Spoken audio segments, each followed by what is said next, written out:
A bipartisan group of lawmakers will reintroduce major legislation on Friday to overhaul the federal government's aging computer systems, but with a significantly scaled back dollar figure to keep it from stalling like it did at the end of last year, according to the bill's sponsor.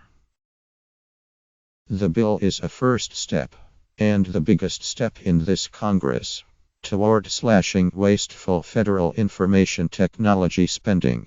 Costs taxpayers an estimated $80 annually, and that leaves decrepit systems vulnerable to hackers. Such outsized expenses, 80% of which are simply for maintenance, have been a target of both Republicans and Democrats in recent years. The legislation comes with a White House stamp of approval. Lead sponsor Rep. Will Hurd, R. Texas, told Politico. That's the result of the bill's backers working with both the Office of Management and Budget and senior Donald Trump advisor Jared Kushner's Office of American Innovation. He said, Trump himself has also repeatedly vowed to upgrade federal IT. That's just one way the bill's chances stand to improve from last year, when it passed in the House by voice vote but didn't advance further. One of the key concepts of the bill, a revolving fund meant to fuel years of upgrades, originated in President Barack Obama's final budget, but the one-time $3 billion funding figure became a key sticking point after the Congressional Budget Office said the legislation would cost $9 billion over 5 years. Now, Hurd said, the figure will cap at $250 million in the first year and another $250 million the next. Appropriators would still decide the precise dollar amount.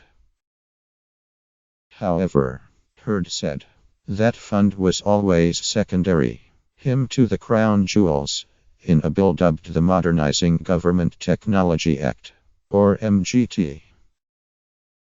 The real benefit of MGT, Hurd said, is that it will free up money agencies save through modernization. Currently, he explained, when an agency saves money by modernizing, by transitioning into the cloud, and I know of agencies that have saved as much as $2 billion, they can't use that savings within a calendar year. This bill would change that. Now, Hurd said, if you don't use it, you lose it. The legislation also allows agencies to put savings in working capital funds. Can be tapped for 3 years. In the White House, lawmakers worked with Chris Little and Reed Cordish, both assistants to the president, in addition to the administration's Office of American Innovation, on the legislation.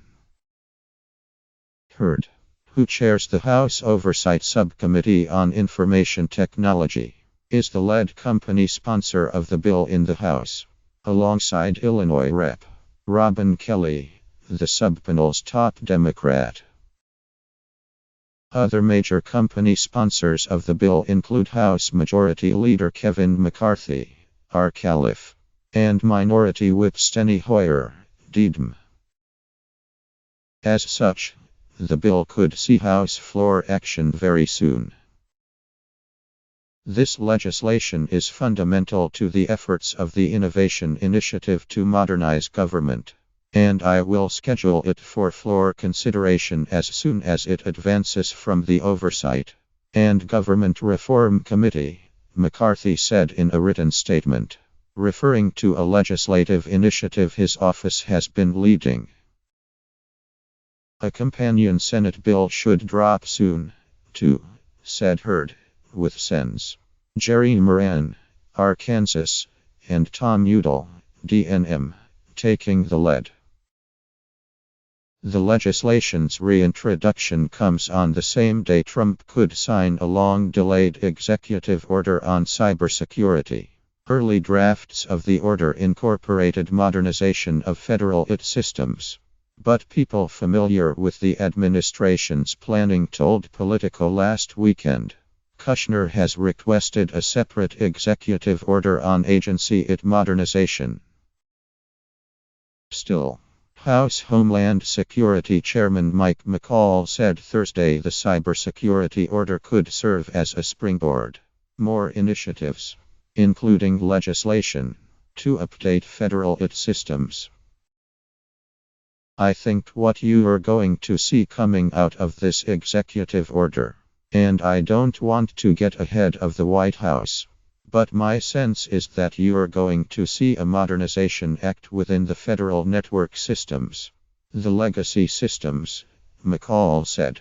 It's time the federal government comes up to speed. Hurd said his bill was one of a handful of moves in the works to upgrade federal computer systems. The Senate balking at the bill's price tag hamstringed the bill's chances last year. But so did time, Hurd said. Last SRE bill passed in the House at the end of September. Now we have the time and the companion legislation, he said. I feel confident we're going to get the support.